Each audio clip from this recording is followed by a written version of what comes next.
Assalamualaikum warahmatullahi wabarakatuh. Jadi kali ini penulis mau bahas soal kehebatan minyak goreng ya. Kalau kemarin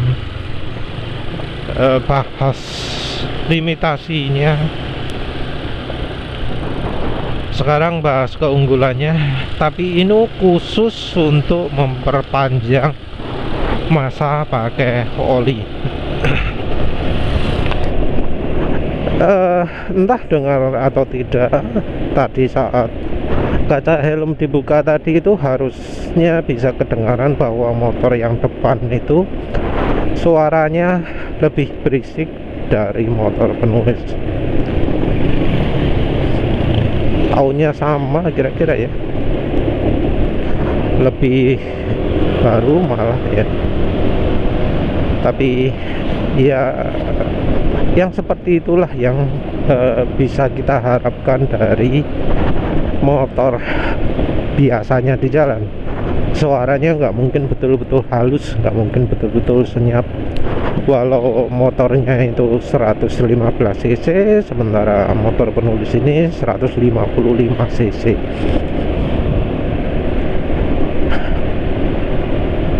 Ya, salah satu keunggulan dari minyak goreng itu yang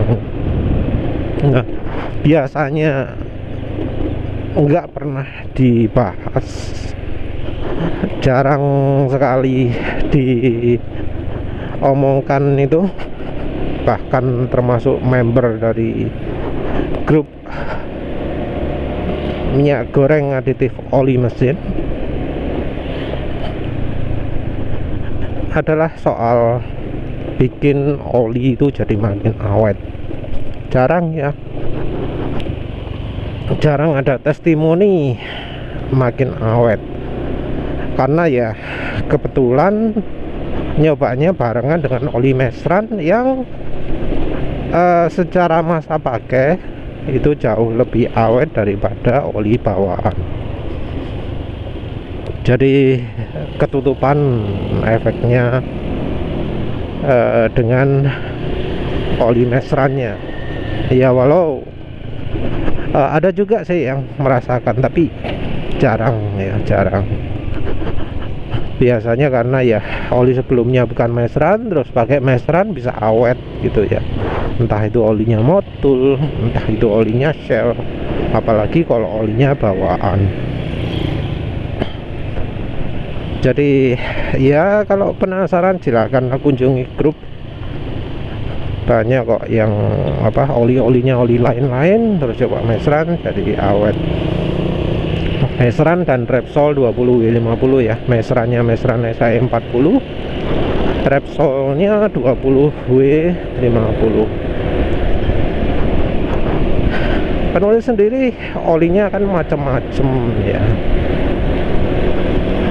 Iya, penulis sendiri nggak pakai mesran ya, nggak terusan pakai mesran untuk motor penulis. Motor penulis ini istilahnya untuk percobaan lah ya. Jadi dipakai untuk ngetes oli. Selain karena motor ini yang penulis pakai tiap hari, juga karena secara umur olinya ini pendek.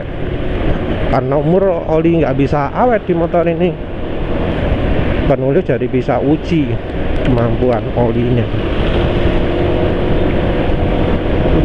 Ya, umur awet itu relatif ya, karena sebenarnya beberapa oli bisa lama di motor ini, bisa sampai 2000 km. Walau penulis kalau uji oli biasanya cuma 100 km. Sekarang ini 150 km jarang. Bahkan beberapa ada yang 40 km aja, yang sekali perjalanan habis pulang kantor wis gak digawe maneh ya. Oli-oli yang layak dipakai 200 km itu ya kayaknya Bardahe campur minyak goreng, Repsol campur minyak goreng, Castrol campur minyak goreng, Mesran campur minyak goreng.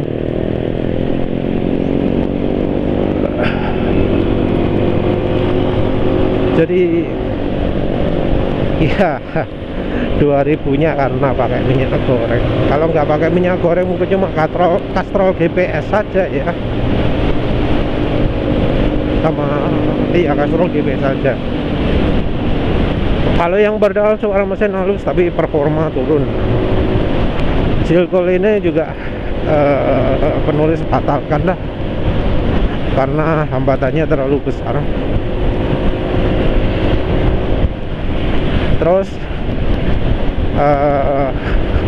ya kebanyakan pakai minyak goreng itu makin awet. Nah, efek ini kembali penulis rasakan ketika penulis itu menambahkan minyak goreng ke oli yang penulis coba. Jadi oli yang penulis coba itu kan macam-macam ya. Nah, kalau sudah terasa sudah waktunya ganti oli karena penulis ganti oli berdasarkan feeling, jadi ya nggak pakai acuan kilometer, maka penulis tambahkan olinya dengan minyak goreng, sekalian juga menguji minyak gorengnya. Penulis beberapa kali pakai campur-campur, jadi minyak sawit, minyak jagung, minyak sawit, minyak canola, minyak Pegatul, olive oil extra light, beberapa kali ya. Nah, dari uji coba itu penulis pun menilai seberapa besar sih efeknya 100 ml minyak goreng ke oli mesin. Seringnya pengalamannya positif, biarpun itu namanya minyak camar ya, minyak goreng yang harganya 15.400 kalau di Indomaret. Penulis ya juga sebenarnya tertarik untuk coba minyak kita yang buatannya Sinarmas. Jadi kalau di sini minyak kitanya merek Sinarmas, buatannya Sinarmas. Sinarmas itu yang buat Vilma, Kunci Mas, termasuk rekomendasi. Mungkin suatu saat penulis pakai Sinarmas ya, minyak kita Sinarmas. Kalau nyebut minyak kita harus nyebut pabriknya siapa juga ya, karena yang buat lebih dari satu. Kalau di tempat lain ada yang apa jenenge BPK, Bina Prima atau apa ya, yang pabriknya pembuat Fricewell, Tropical, mana ya, lupa. Nah, kalau yang pembuat Fricewell Tropical ya penulis kurang rekomendasi, walau ada juga Bro Aksanaria rekomendasi banget pakai Fricewell. Penulis belum mencoba, tapi karena Tropical udah penulis uji nggak tahan panas, penulis ragu-ragu. Tapi ada beda ya, kalau Bro Aksanaria itu fokusnya ke performa itu konsumsi bahan bakar dan angka 0-100 nya, jadi betul-betul performa. Kalau penulis performa nomor sekian lah ya, karena untuk performa penulis lebih pilih mengandalkan aditif bensin. Jadi kalau Bro Aksanaria nggak pakai aditif bensin ya, atau kalau sekalipun pakai dia pakai minyak goreng karena males nyampur-nyampur mungkin. Jadi ya beda-beda caranya. Jadi Bro Aksanaria pingin minyak goreng yang bagus, tahan, terus nambah performa. Kalau penulis yang penting awet, itu prioritas utama, karena ya penulis menggunakan minyak goreng tujuannya cek olinya awet. Nah karena fokus yang beda ini ya hasilnya juga beda. Kalau penulis reviewnya lebih fokus ke cari yang minyak gorengnya meningkatkan kemampuan dari pelumasnya untuk melumasi, karena tugasnya pelumas bukan untuk nambah power kalau untuk penulis, walau powernya juga penting. Fokus ke awet dulu, apalagi karena motor penulis fuel dilution ya, jadi ada bocoran bensin ke ruang oli, makanya awet itu penting. Nah sebelumnya penulis juga sudah ngomong ya, kalau dari halus itu minyak sawit ya ternyata yang paling cocok ya. Kalau minyak canola itu halusnya kalau RPM tinggi, kalau minyak jagung tengah-tengah ya, bukan rendah bukan tinggi. Jadi kalau idlingnya nggak halus, ngebutnya nggak halus, tapi diantaranya itulah. Walau penulis sendiri nggak tahu pasnya gimana.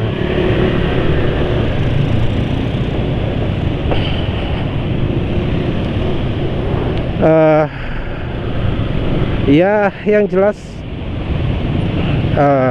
minyak apa mana ya, minyak olive oil ya, sorry ya, minyak olive oil itu nggak bagus.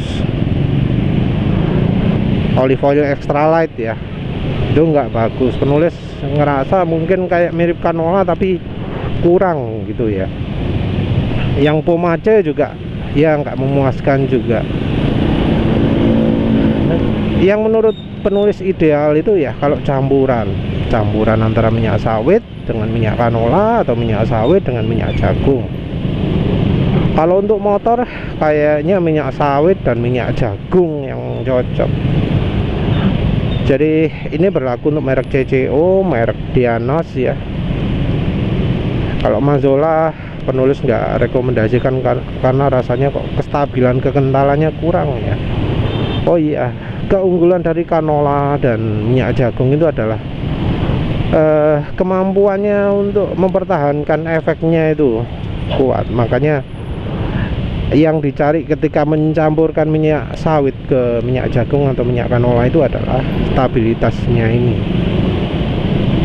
Jadi sepertinya penyulingan yang lebih baik dari baik minyak jagung ataupun minyak canola itu membuat minyak gorengnya lebih tahan sir, lebih tahan kocokan mesin. Minyak sawit lemah dalam hal ketahanan ini. Jadi dia penulis kan mementingkan sekali umur oli. Jadi penulis perhatikan betul ketika dikasih minyak goreng kan jadi halus suara mesinnya. Nah, halus berapa lama itu? Harus apa, makin cepat rusak atau makin cepat kasar atau gimana gitu. Dan minyak sawit kurang begitu kuat ya, termasuk yang merek Bimoli, merek Camar itu tetap kalah dibanding minyak jagung atau minyak canola. Ada juga yang merek batal penulis rekomendasikan, yaitu merek Sabrina. Sabrina itu emang ya kalau dijadikan aditif itu nambah performanya oke, lebih tinggi daripada kalau pakai Bimoli. Cuma untuk ketahanan kalau dipakai di motor terutama, wah, ada juga yang pakai di mobil untuk ngebut gitu ya, itu malah malah nggak bagus. Jadi penulis nggak rekomendasi itu karena Mesran SAE 40 ya, asalnya stabil, dipakai sampai kantor gitu kekentalannya nggak berubah dari saat berangkat. Nah setelah dikasih Sabrina kok jadi makin encer ya ketika sampai kantor. Nah, menurut penulis ini nggak bagus ini, karena oli yang asalnya stabil kok jadi nggak stabil. Ya repot emang ya kalau untuk parameternya keawetan itu. Penulis agak ketat ya.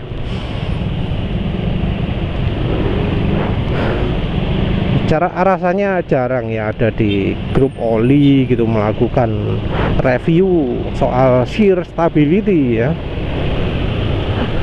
Mereka ngomong uji lab tapi nggak ada uji lab shear stability di data mereka, di hasil uji lab mereka. HTHS pun nggak ada, padahal itu penting juga kalau untuk oli baru. Jadi kan HTHS itu adalah kekentalan yang muncul karena dianggap kinematic viscosity itu tidak representatif terhadap kondisi di dalam mesin. Kenapa nggak representatif? Karena di kinematic viscosity itu nggak ada shear-nya, nggak ada kocokan-kocokan mesinnya. Maka dibuatlah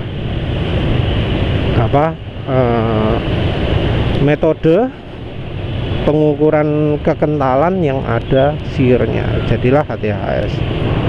Entah mengapa kok jadi diukur di suhu 150 derajat ya, karena kendaraan biasanya 100 derajat. Entah kenapa ya, mungkin biar enggak tumpang tindih ya. Nanti jadi mirip dengan angka shear stability mungkin ya, jadi overlap kali. Data shear stability sendiri sebenarnya penting, tapi jarang ada pabrikan yang menampilkan data itu. Jadi shear stability-nya seringnya nggak disertakan. Jadi penulis juga nggak bisa ngomong angka shear stability yang berapa yang bagus, karena terlalu sedikit pabrikan yang menampilkan data shear stability. Nanti penulis kasih contoh ya. Jadi awet untuk penulis kalau di uji lab kan itu adalah, yang satu adalah shear stability, yang kedua adalah kinematic viscosity yang stabil ketika selama dari hari ke hari gitu. Jadi kekentalan olinya ketika dipakai itu stabil. Jadi nanti penulis contohkan lah gimana sih contoh pengukuran yang menunjukkan bahwa oli itu stabil terus, awet terus. Jadi ini terutama pengukuran dari bahan olinya, bahan dasar olinya, dari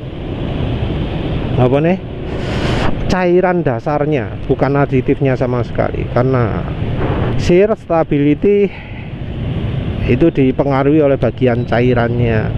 Terus kekentalan, perubahan penurunan atau kenaikan kekentalan dari waktu ke waktu itu dari cairan dasarnya juga.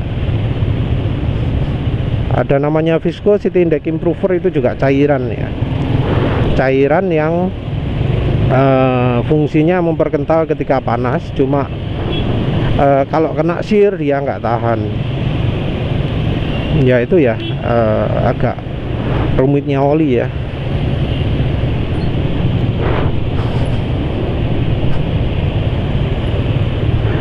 Nah terus ya, terbaik sekarang ini adalah KCO.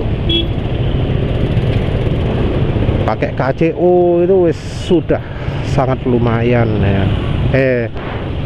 Ya paling terbaik lah kalau menurut penulis, kalau umur penulis. Tapi KCO juga punya kelemahan, yaitu nggak bisa nambah performa. Jadi kelemahan utama KCO itu adalah nggak nambah performa. Jadi ada beberapa bro yang ngomong motornya jadi boros, mobilnya jadi boros kalau pakai KCO. Maaf, karena memang fokus penulis bukan performa tapi AWT oli ya. Dan penulis sekarang kembali merasakan betapa enaknya ya KCO. Penulis nggak nyangka loh ya, penulis sebenarnya waktu umur 120 km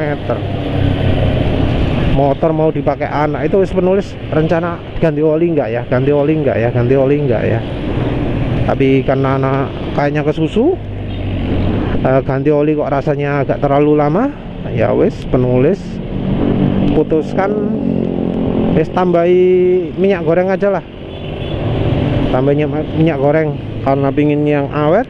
Penulis pun pilih merek KCO karena menurut penulis terbaik. Wes kasih KCO. Ya sudah, kasih KCO. Penulis nggak tahu gimana. Sesudah penulis pakai motornya lagi, kok ternyata jadi halus lagi ya, jadi licin. Yang apalagi yang Valvoline 20W50 XLD, Valvoline XLD 20W50 yang penulis pakai sekarang ini, aditifnya juga menurut penulis komplit. Aditif VPM atas ada, aditif VPM bawah ada. Yang terutama sih aditif RPM atas ya, jadi dipakai ngebut itu enteng ya, di atas 100 itu masih gitu ya, enak lah, nggak kayak ketika pakai Silcool ini yang atasnya berat ya. Ini enggak, atasnya ringan. Kalau pakai Mesran SE40, Mesran B40 itu aditifnya bukan aditif mobil, bukan aditif apa menurut penulis MODTC itu ya, bukan. Jadi RPM tingginya nggak begitu kerasa, nggak makin cepat tapi juga nggak makin lambat lah ya. Jadi RPM tinggi ya sama dengan RPM rendah, tapi kalau ini kayak makin licin gitu kalau RPM tinggi. Suara mesin juga makin halus. Dan setelah ditambahi KCO, wah makin top lagi ya. Ini sekarang dalam kondisi 225 km. Penulis padahal 120 km sudah kepikiran untuk ganti, tapi penulis tunda dulu karena penulis merasa ini sekarang licin ditandai dengan getaran setang yang minim. Ini sekarang getarannya setangnya minim ya, minim banget. Terus apa yang nggak berarti bebas getaran, ada getaran tapi hampir nggak kerasa loh ya, dibanding dengan dulu waktu olinya masih ya mulut, wah amit-amit itu getarannya lebih besar. Ya nggak, memang getarannya nggak sampai seperti di itu ya, nggak sampai seperti di Honda Beat gitu ya. Kalau Honda Beat itu getarannya sampai bikin tangan meriang, bukan karena amplitudenya tapi karena mungkin frekuensinya pas di frekuensi yang membuat tangan itu keju, membuat tangan itu capek ya. Kalau NMAX ini getarannya lebih apa ya, lebih besar, nggak setinggi frekuensinya getaran Honda Beat. Jadi walau bergetar nggak bikin capek, walau getarannya keras, nggak terlalu apa merusak respon tangan ya, nggak bikin tangan lelah macam-macam.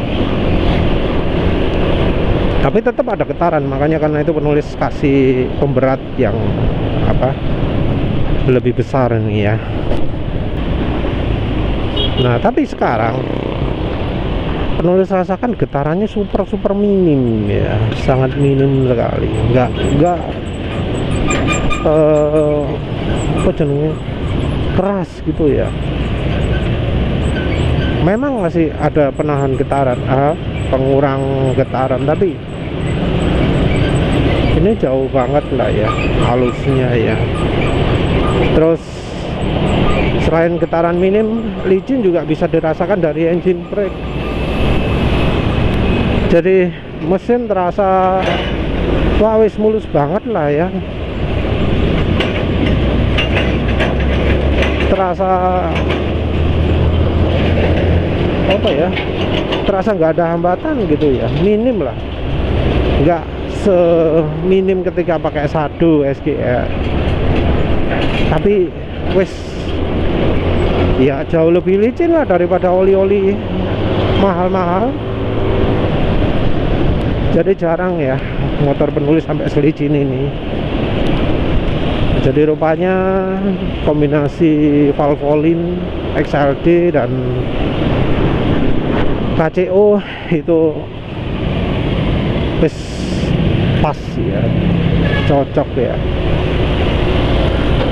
SLD nya itu aditifnya oke, bahan olinya tidak terlalu buruk, sehingga membuat olinya bisa lebih awet. Karena bagaimanapun juga penulis nambah minyak gorengnya kan cuma 10% gitu ya, jadi sifat dari olinya ya masih jadi mayoritas. Kalau olinya nggak bagus ya hasilnya juga nggak bagus. Makanya penulis ini coba-coba oli untuk cari oli apa saja sih yang enak. Nah, lebih baik juga kalau cocok dicampurkan minyak goreng, dan Valvoline XLD ini salah satunya lah. Mungkin ikut di jajarannya Repsol atau Mesran SM40. Kalau umur olinya ya kalah kayaknya dari Repsol ya. Cuma ini memuaskan sekali ya penulis. Nah, ini juga alasan ya kenapa kok penulis enggak pakai minyak goreng untuk review oli.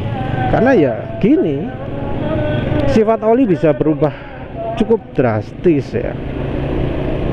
Bahkan minyak goreng yang menurut penulis kurang awet ya, kayak Bimoli klasik atau Camar gitu ya, efeknya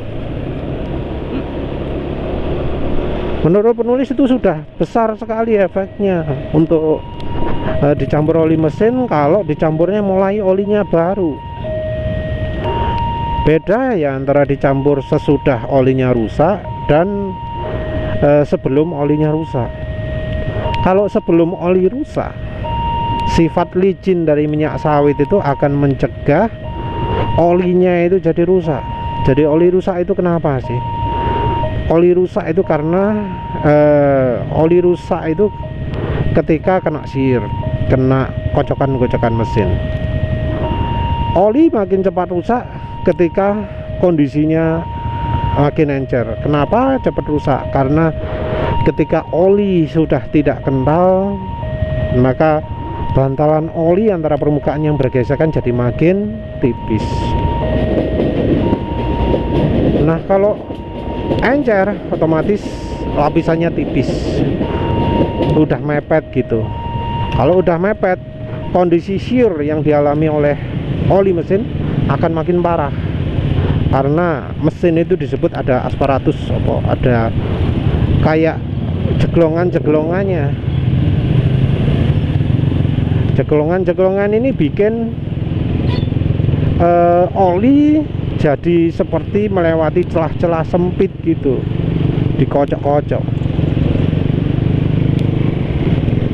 Nah, melewati celah sempit itu jadi apa ya, jadi tantangan dari oli. Jadi bikin olinya itu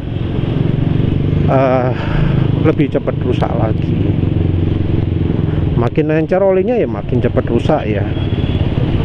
Dan di suatu saat ketika hambatan oli sudah sangat-sangat tinggi, akan timbul panas juga. Panas ini akan juga merusak olinya. Jadi permukaan yang bergesekan itu bisa menghasilkan panas. Sepanas apa? Sepanas 700 derajat Celcius. Mengapa penulis kok ngomong 700 derajat Celcius? Karena 700 derajat Celcius itu adalah suhu aktivasi dari aditif molibdenum. Jadi aditif molibdenum itu baru fungsi ketika gesekan terjadi, dan gesekannya menyebabkan panas setinggi itu. Ini banyak orang yang nggak tahu ya, entah nggak tahu atau nggak menyelidiki, entahlah, mungkin menulis bahas terpisah aja. Nah, ya wes seperti itu. Dan minyak goreng mempunyai film strength yang kuat. Minyak goreng membuat mungkin olinya jadi makin encer, tapi ketika minyak goreng itu sudah tercampur ke oli mesin, film strength atau kekuatan oli itu meningkat. Kalau kekentalannya turun, daya tahan terhadap tekanan meningkat.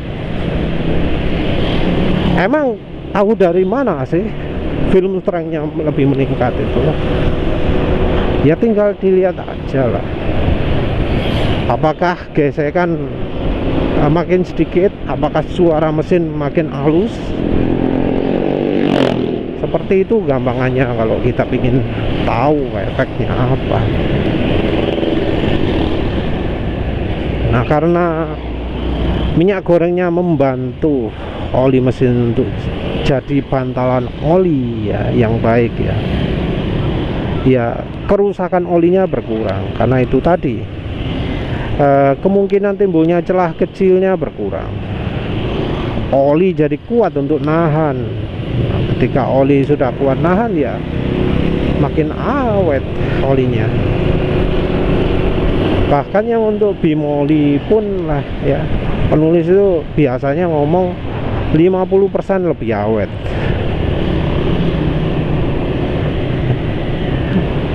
Nah, kalau olinya minyak gorengnya sudah pakai campurannya minyak jagung atau minyak canola atau pakai merek KCO. Jadi merek KCO itu adalah minyak goreng yang merupakan campuran antara minyak jagung dan minyak sawit. Nah, kalau sudah pakai campuran gitu ya Pak, atau pakai KCO, kemampuan ini akan jauh lebih meningkat, membuat olinya itu jauh lebih awet. Penulis nggak paham ya, orang mau belok kanan itu kenapa kok maksa nyalip dulu sebelum belok kanan selalu. Padahal misal 500 km atau 200 km mau belok kanan, saya nyemankan nyalip dulu, habis itu di depan kendaraannya itu dia melambat. Banyak ya yang kebiasaan seperti itu. Bola balik lagi ya. Sayangnya orang itu ganti oli mengandalkan kilometer. Jadi nggak tahu seringnya ya, nggak tahu bahwa minyak goreng itu membuat olinya jadi makin awet. Tapi tentu ya, yang sudah mulai mempraktekkan ganti oli itu pakai filling itu pasti tahu lah ya. Biasanya 2000 km kasar, terus ternyata bisa sampai 3500 km baru jadi kasar suara mesinnya. Jadi ya emang kayak gitulah ya. Walau itu cuma 100 ml kalau untuk motor ya, atau misal 500 ml untuk mobil, efeknya bakal kerasa sekali lah untuk keawetan olinya. Oli yang sama bisa bikin kendaraan halus lebih lama, performanya terjaga lebih lama. seperti itu. Ya wes gitu aja, terima kasih udah menonton. Assalamualaikum warahmatullahi wabarakatuh.